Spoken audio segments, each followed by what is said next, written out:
Hi everyone, a massive welcome back to my channel. So Booker Prize season is almost upon us, and as always I'm very excited, and today I'm going to be bringing you my first ever Longlist prediction video. I just thought it would be fun to speculate together about what might make the list. I've also got some very exciting books that I personally love here that I'm really hoping will make it. So as for dates, stats, eligibility criteria, etc., the long list will be announced on the 27th of July. The short list will be announced on the 14th of September, and the winner will be announced at some point in the first week of November. There will be 13 books on the long list, and to be eligible, a book must have been published in the UK or Ireland between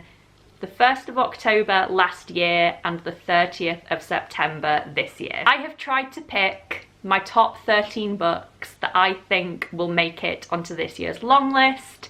Not going to lie, I have more ideas. There are also some books that I really love that I think deserve to make it onto the list and that I would love to see on the list, but that I wouldn't necessarily put money on making the list. As such, I'm probably going to throw in a few honourable mentions at the end of the video. I haven't read all of the books that I'm going to be mentioning today, although I have read the majority of them. But like I say, my predictions are more based off of buzz and sales and acclaim and author status than my own personal feelings and wishes anyway. So let's do this. Chat to me down below as we go. Do you agree with my choices? Do you disagree? What are your predictions and what have I inevitably missed? Let's go. So prediction number 1 is Clara and the Sun by Kazuo Ishiguro. Obviously, right? I would bet my life on this book making this long list. Kazuo Ishiguro is a former Booker Prize winner. I don't know how many times he's been nominated on top of that. This is his first novel since winning the Nobel Prize, I believe, and there was just so much anticipation surrounding this release. Eric Carl Anderson, one of my favourite booktubers, made the observation that there are a lot of books coming out at the moment by already super popular, acclaimed, previous Booker Prize winning and shortlisted and longlisted authors. They are being received very well, and ultimately I have to agree with Eric. I do expect that this year's longlist will look a little bit more like a well-established authors list rather than a debut authors list like it did last year. I just can't imagine books such as this not making it onto the list. I have read this book. I did really like it. It is set in some undetermined time in the future, and it follows the story of an exceptional artificial friend named Clara and her relationship with a teenage girl who buys her and her mother. So Kazuo Ishiguro kind of divides opinions. Some people really don't get on with his writing, and I know quite a few people were left feeling pretty cold by this one. Personally, I think this book works very well within what it's doing as one little whole. I loved the perspective here. I loved all of the uncertainty and haziness. As always, I did really enjoy Kazuo Ishiguro's prose, and let's be honest, the prize people just love a bit of Kazuo Ishiguro. It's making the list. Next up is Transcending Kingdom by Ya Gyasi. This is Ya Gyasi's second novel after after her much loved debut Homegoing that came out a few years ago. This one is actually currently on the Women's Prize shortlist. It follows a Ghanaian family in Alabama, most prominently a young woman named Gifty who is studying neuroscience at Stanford, and the book explores Gifty's relationship with her mother and her brother and their relationships with mental illness and addiction. Yaa Gyasi is such a beloved author, and she deserves to be. Her characters in particular are incredible, but also her prose and her storytelling. This book is so moving and believable and full of nuance and such perception when it comes to messy family bonds and self-identity. This book did actually feel very different to me than Homegoing, but also somehow at the same time so distinctly Yaa Gyasi. It was incredible. She deserves to be on this list, and I think she stands a good chance in making it. Next up is Lustre by Raven Leilani. This has been a pretty big release of this year. People adore this book. Set in New Jersey, this book essentially follows the story of a young black woman who is trying to figure out her shit, her sexual relationships and self-identity and career. This book has been getting so much attention, so much hype. It's another Women's Prize long-listed book.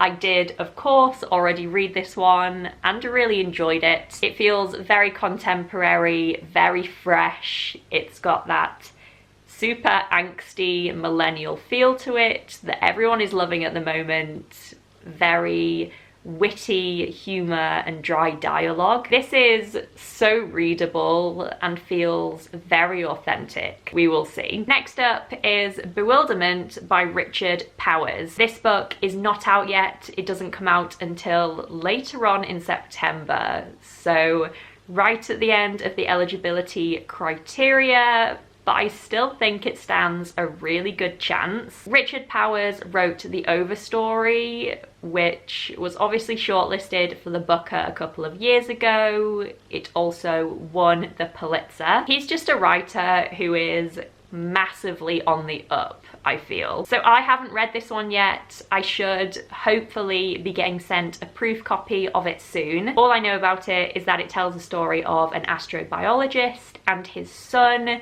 who is having difficulties at school, I think. This one feels like a bit of a change of pace from The Overstory. It's apparently much shorter than The Overstory as well, which excites me. I'm just excited about all of this. My next pick is going to be Dinner Party by Sarah Gilmartin. Let's talk about an indie debut book, shall we? As much as I think that everything I said about well-established authors probably dominating this list is true, I do want some debuts on here. I do want some indie publishers on here that aren't Faber and Faber. I adore Faber and Faber, but it's got to be said. This is a new book coming out by Pushkin Press. It's going to be published in September. Obviously, I have been sent a proof copy of this one. I haven't read it yet. I'm excited to read it very soon. Set in Ireland in both the 1990s and present day, I believe this one centres around a family dinner party that goes wrong. It explores childhood trauma and the idea of home, and is said to be dark and twisty and full of suspense and tragedy. This just sounds great. I love really focused in novels that look at character. And I have seen quite a bit of hype building up around this book. I've seen some other people put it on their predictions list. So I thought, why not? Dinner Party, I believe in you. Next up is The Prophet by Robert Jones Jr. This is another one that I haven't read. I don't actually own a copy of this one. I've just seen it everywhere. This is so popular right now, and people seem to think it's a good contender for getting onto the list. I don't really know too much about this one. All I know is that it is set on a plantation in the deep south, and I believe it explores the relationship and forbidden union between two men. Like I say, this is everywhere right now. It's getting super good reviews. People have actually likened the prose in here to Toni Morrison's. Honestly, I'd just be a fool to not put this on the list. Next up is Open Water by Caleb Azumah Nelson. This was another really hot release earlier this year. Like Lustre, it's another very short, millennial vibes, very current and self-reflective type book. Set in southeast London, it is essentially a short little love story between two black artists. So I read this one a few months back and I really enjoyed it. It is focused and unflinching and tender. I found the prose to be totally stunning in places. It did read a tad like a debut to me in areas, but honestly this has just been getting so much hype. I do think it stands a really good chance, and I do think that Caleb Azumah Nelson is a pretty special writer. My next prediction is Beautiful World, Where Are You by Sally Rooney. Honestly, this is a no-brainer for me. This is Sally Rooney's highly anticipated new novel coming out in September. It follows 4 characters in their late 20s, set primarily in Ireland.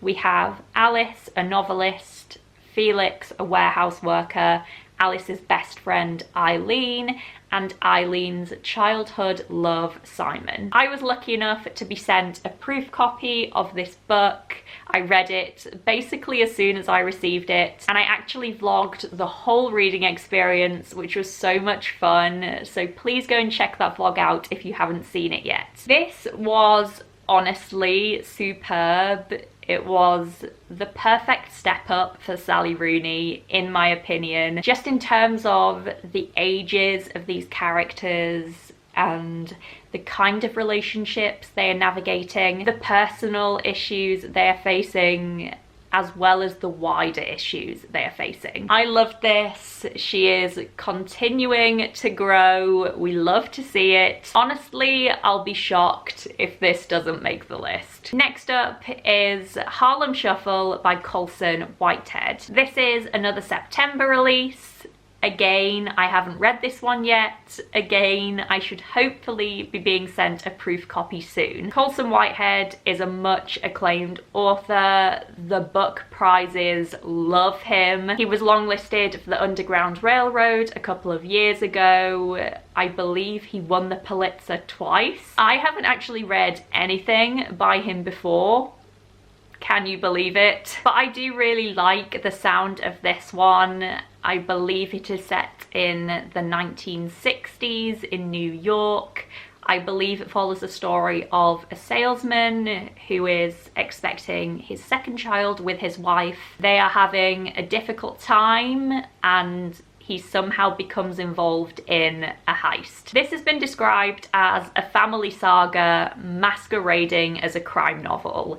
It's said to explore morality and power and race. Honestly, this just sounds great. I really want to get my hands on it and read it soon. This stands a really good chance. Surely. Next up is Assembly by Natasha Brown. Another one that I haven't read. I actually hadn't even really heard of this one up until recently, and now suddenly it's everywhere. The hype around this book has just blown up for some reason, and I feel like everyone's reading it. Genuinely, all I know about this one is that it is a coming-of-age story about a black British woman. I get the impression that it's super character-focused and very social commentary-y. I don't really want to know much more about it, to be honest. I believe it's quite short and immersive. Personally, I do really want to get my hands on a copy of this book and read it soon, but honestly, just all of the attention that this book is getting at the moment makes me think that it stands a pretty good chance of getting on this list. Closing in now, next up we have Still Life by Sarah Winman. Many of you will probably know that Sarah Winman is one of my favourite authors of all time. This is her 4th novel. It came out recently. It's a masterpiece. Opening in 1944 in Tuscany, this book tells the story of 2 strangers who meet. We have a young male British soldier and an older female historian. The novel follows these 2 characters over the next 4 decades, set in both London and Italy. So I do not know why Sarah Winman doesn't seem to get nominated for these big book prizes. I do believe she was nominated for the Costa in 2017, but that's it, I think, which is insane. This is her time. This is her year. I'm putting it out there. She deserves the recognition. She deserves to make it onto this long list, and I do think that this book stands a good chance of getting her there. This is beautifully crafted and tender, full of wonder and pain and humour. No one does human feeling so well. The prose in here is also stunning. The characters are so special, the kind of characters that stick around with you. This is my biggest wish for the long list. I will be really upset if it doesn't make it. My penultimate prediction is The Women of Troy by Pat Barker. This is the sequel to The Silence of the Girls that came out a couple of years ago, a feminist retelling of the Iliad, primarily from the women's perspective. This novel focuses in on the same main character, but takes place after the war is over, when the Greeks are trying to travel home. The Silence of the Girls was nominated for the Costa Prize and the Women's Prize, not the Booker Prize, so I'm not entirely sure why I think this one will make it, but here we are. This one isn't actually out yet. It comes out in August. I plan to read it very soon. As such, I don't actually know what this one is like yet. I don't know how it's going to be received. But for some reason, I just think Pat Barker deserves some Booker attention, and I think this might be her time. And my final prediction is this one, Sky Day by Leonie Ross. Finishing on another one that I haven't actually read,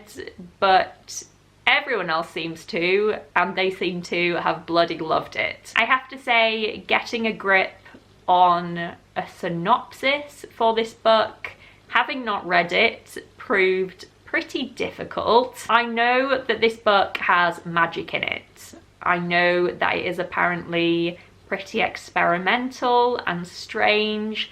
I know that it has a character in it who has been anointed by the gods to make perfect meals. I'm just seeing this book absolutely everywhere. From what I've heard, it sounds really beautiful and really unique. It seems to be standing out for quite a few people, which is very exciting. I know that prizes like to throw in something a bit different sometimes. Also, if the Booker Prize is taking into consideration cover design while selecting their long list, then this is for sure going to make it. Honestly, that's all I know about this one. So there we go. Those are my 13 top predictions for this year's Booker Prize long list. I think I've done pretty good. I've got absolutely no way to know that, but I think I've done pretty good. Now for some quick honourable mentions that I wouldn't be surprised to see on the list at all. There's a few that I haven't read, I don't know much about at all, but I keep seeing people talking about them everywhere. Those are Lean, Fall, Stand by John McGregor, Unsettled Ground by Claire Fuller, and We're All Birds of Uganda by Hafsa Zayan. And then lastly, a couple that I would love to see on the list, but I'm just not confident they'll make it. Firstly, Absorbed by Kylie Whitehead, published by New Ruins Press, the new imprint of Dead Ink Books and Influx Press. This book is contemporary and transgressive.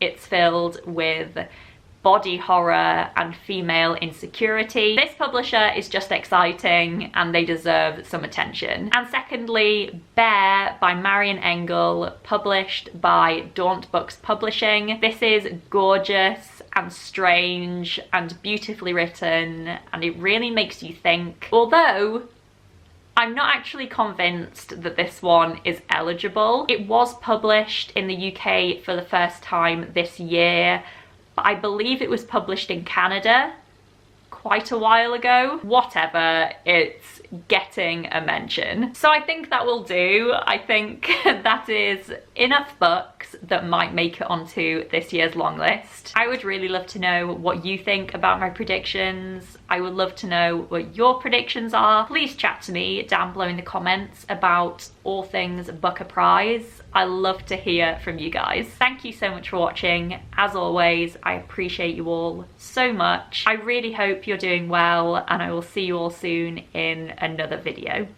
Bye everyone.